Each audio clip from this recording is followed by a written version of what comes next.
All right, welcome back to That Doesn't Suck. I was going to start mixing up our sourdough for, this is the experiment yeast that we made. And this is the one that turned out good, which was the fresh milled flour. So I'm going to mix it up for a loaf of bread. Now what I do is when I need to make it up, I figure out, I start with how much yeast I need, which I need 115 grams of yeast for the recipe. So then I add how much I want to have left over to refeed it to keep my yeast going. And I go with 50 grams of that. So what I always do, so that brings us up to, I need 115 plus 50 grams is 165 grams. So, and then I would divide that by 3, which is 55 grams of starter of yeast, 55 grams of water, and then 55 grams of flour. But I always up it a little bit because I don't want to run short. I'd rather have too much than not enough. And you can always save the discard. So I've started just mixing this up in the jar because these jars are so nice with the wide mouth and everything. They work out well. So I'm just going to get 65 grams. So I have this zeroed out and I just put in 65 grams. I've got 57.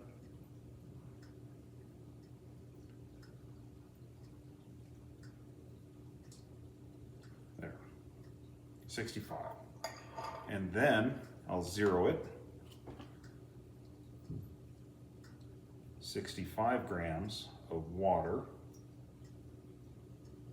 And you just want to walk it in. You don't want to go excessively fast. Just dump a bunch in.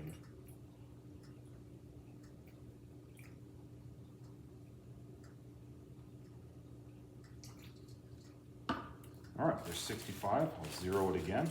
Now this is flour I've milled, and I put it in a bag and put it in the freezer because I find if you're going to do this every day, it gets to be kind of a pain to go mill flour every day. But if you keep it in the freezer in a sealed bag, it will stay at least fresher longer. Now when I bake bread, I always like to grind it right then and there. I don't like to do this, but for feeding the yeast, it's a perfect thing because it'll get all the nutrients it needs. It'll keep it feeding. All right, I'm gonna get my other spoon here so I can walk it in a little easier. There's 55.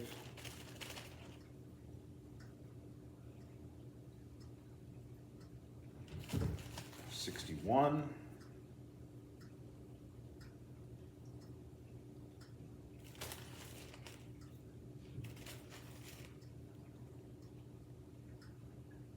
Okay, 65. So now I've got 65 grams of each. So I'm gonna take my spoon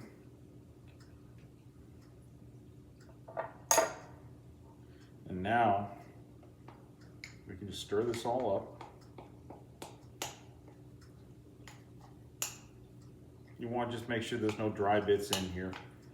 And I find with the fresh milled flour, it doesn't goo up the sides like the other did. Because when I mix that in there, when I mix the commercial flour, you almost couldn't see it wouldn't scrape down the sides enough so you could get a clean look inside the glass. So which is why I ended up, the last time I did it, I mixed it up in a separate bowl and then poured it in. But kind of at the point where there's no reason to dirty out more bowls and more containers than you need to. All right, so we have this all mixed up. So what I want to do, I usually want to plan this out to give this about 5 to 6 hours to grow, and then I will mix it in and allow it to continue growing because you want it to peak. You don't want it to be, you want it to be on the growing phase when you use it in your dough. You don't want it to be all wore out. So you want the yeast to be active and healthy and on the growth phase when you put it in the dough. the other things for like sourdough discard recipes, that's when you want to have the yeast worn out. You know, you store it in the fridge and then just bring it up to room temperature before you put it in your dough. And we'll do some more sourdough discard stuff soon. So, all right, we're gonna let this go. And in 5-6 hours, I'm going to start mixing up the sourdough from this, our fresh yeast. Ready to start the sourdough. As you can see, he's grown a lot. He's doing pretty well. He started out down around here, so he's well in the active phase, so he's perfect to use now. So I've got everything here. Got my mill this time so you can see how we mill the flour. This is basically the flour, the berries go into the top, and then it gets milled and put into the bottom here. And the main thing with this is you just need to make sure you have it fully seated in, otherwise it's a big problem. So, and this one you don't have to start it before you put anything in. You can just dump all your stuff in, and we'll put the cover on, and we turn.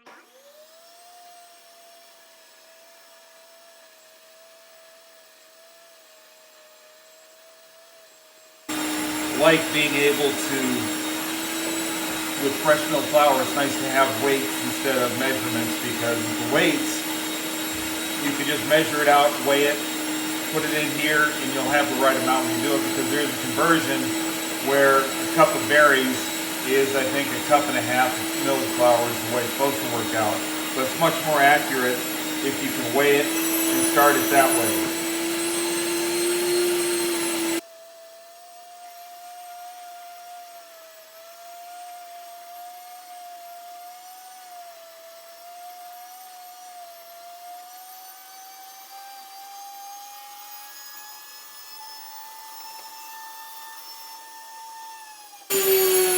There, you can tell when it's done. I like to watch and make sure there's nothing coming out, but you can tell when it's done because it gets that high-pitched scream.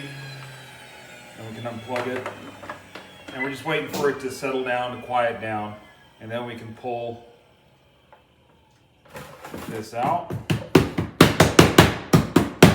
tap it just to knock all the flour loose from the top. We'll set that aside. And now we have our flour all milled, ready to go. So that is 450 grams of hard white wheat and 100 grams of spelt, because I like that mixture. All right, so what we're gonna do now is I've also got my water weight out, which is 450 grams. And I usually use cool water. I like it to start out a little cooler. And that way it lets it build its flavor. And we need,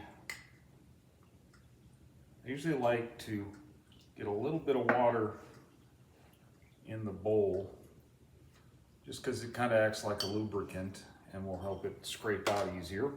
It works great with the fresh milled flour starter. So we want 115 grams. And the way I measured this out, you know, when I started it, so we should have plenty of left over to refeed it in the morning. All right, that's 120, which is fine. A couple extra grams won't hurt. You'll just kick it off a little better. You just want that minimum of 115. But if you actually wanted it to be slower to start its fermentation, you can actually use less, and it will take longer for it to work its way through and do it. So I've got the Danish whisk out, and I'm just gonna whisk this in, stir it up, dissolve, kind of try to get this dissolved into the water.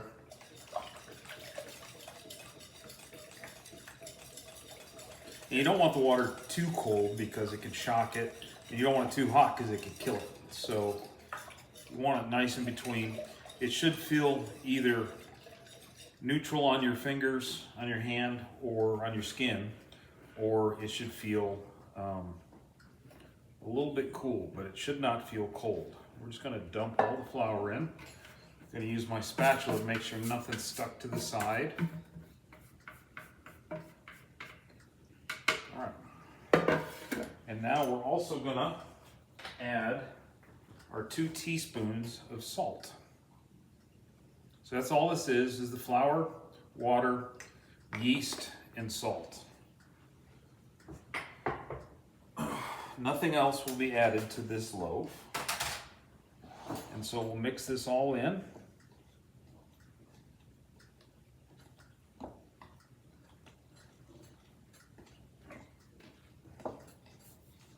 All right, I like the Danish whisk because a regular whisk with this would kill. I like to get it to a point where I've got it, I like to use it for mixing everything, but it's not great for all of it. So now what I'm going to do is I'll set that aside because we've got it. There's still a lot of dry flour in there and everything, so we're going to use the spatula because you can use this to scrape down the sides and kind of use it to knead as you're mixing. Because you fold it into the center and then just press it down and push it out.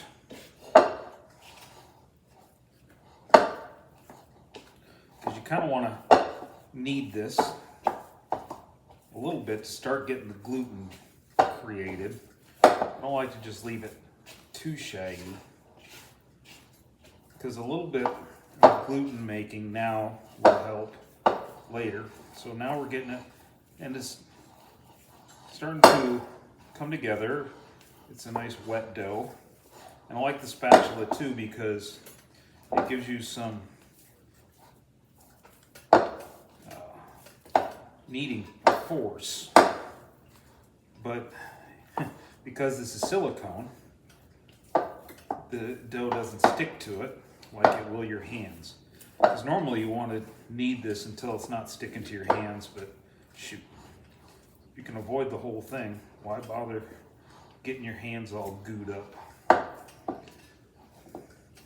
And then you're just pulling dough out of it. So I'm going to do this for a minute or two. I'm just turning the bowl, pushing it to the center, and then pressing it down. It's just like doing the slap and folds, sort of. All right.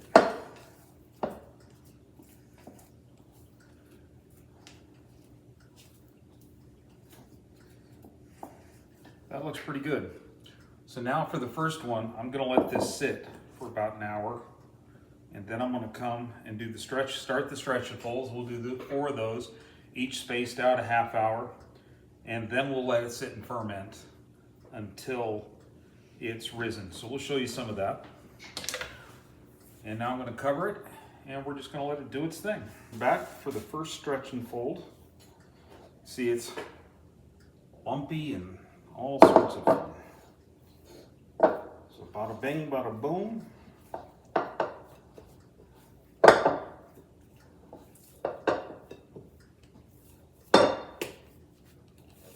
I did wet my hands before I did this so that things wouldn't stick too much.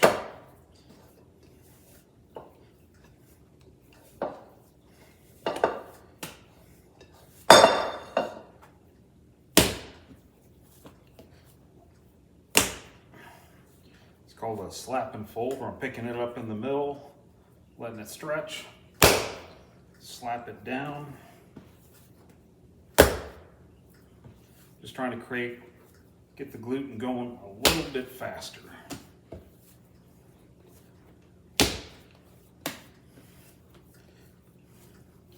So the next 3, I'll just do the stretch and fold.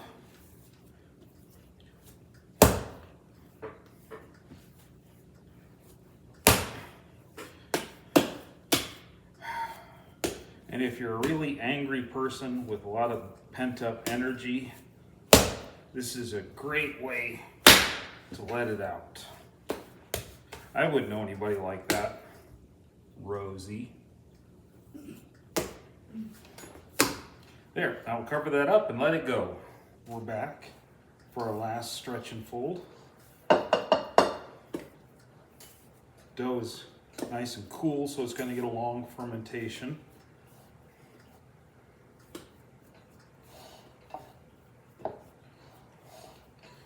Really starting to form up some gluten. More of a pull and fold. All right, so now we're going to leave that smooth side up. I'm going to let this sit for probably 4 or 6 hours. I might just put it on 4 or 6 hours and then put it in the fridge overnight and then take it out tomorrow and let it come up temperature and finish proofing on the counter. And then we'll do a cold, but we'll see how it goes.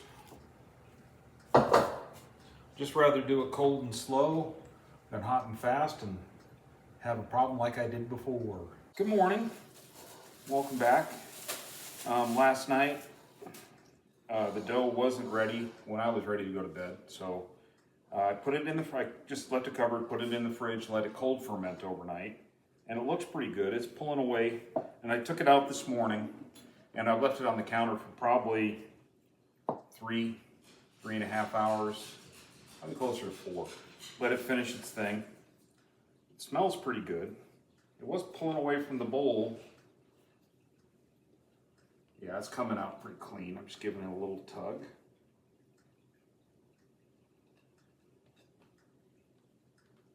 All right. It looks pretty good. So we're just going to stretch this out.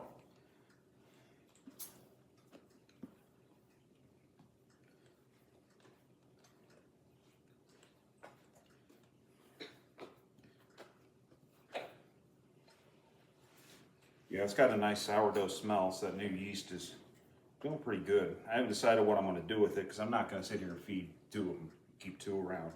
So I'll probably combine them both and get the best out of both of them. Anyway, so I'm going to fold this over.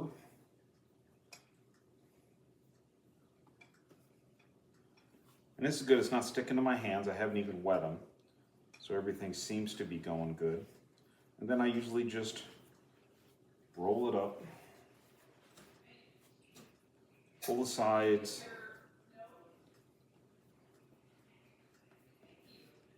pinch it together. I will give it, try to create a little more surface tension in it.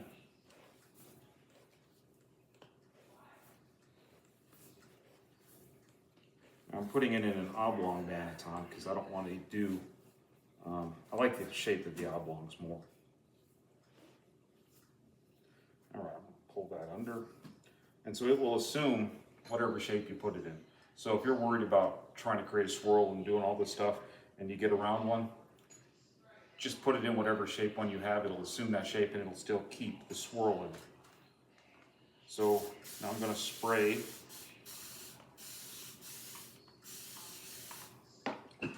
that in there. And I've got my little duster dealy here. It's just a round ball that's perforated.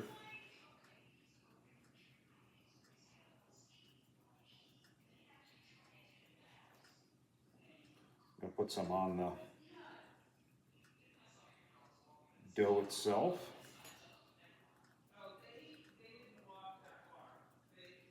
There. I'll scoop this up, put it in the banneton. Now, I'm just going to cover this completely with the plastic that was covering the bowl. And I'm going to put this in the fridge and probably leave it, since I'm not going to do it overnight, I'm going to leave it for about 3-4 hours. When I get back this afternoon, I'm going to just put it, I'm going to get ready and we'll bake it. All right, we'll see you later. Okay, here we go. It's been about 4.5 hours. This has been in the fridge. Looks like it's set up pretty good. So we're just going to hit it with a little flour.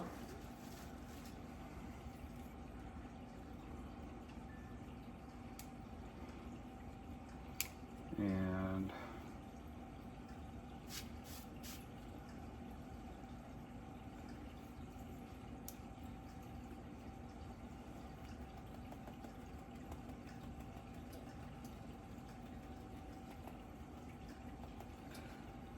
this will kind of accentuate the look when you score it.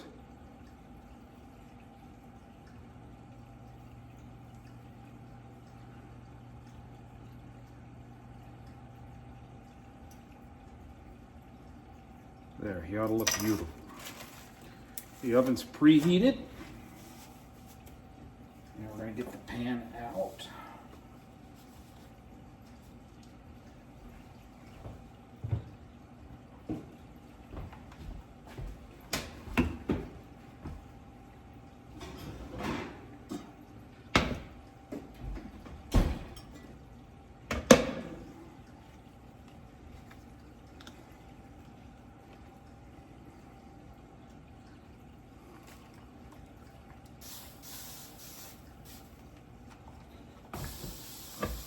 Give them some sprays, help get the steam started.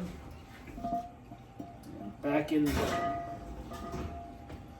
We're going to let them go for half an hour and then we're going to take the lid off. I just took it out of the oven and we checked our temperature and we have an internal temp of 205.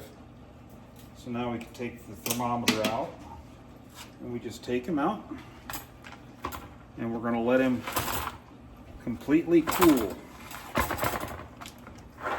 before we do anything else. You can see it looks pretty good. So we'll see how the flavor is. We finished, this is all cooled. Looks pretty good, it cuts nice.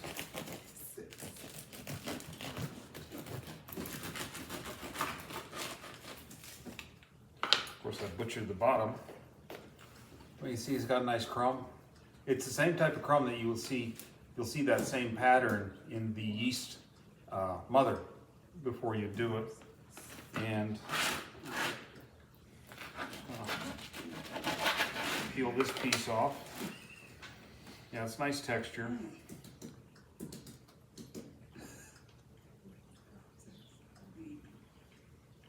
Yep, that don't suck. It's good.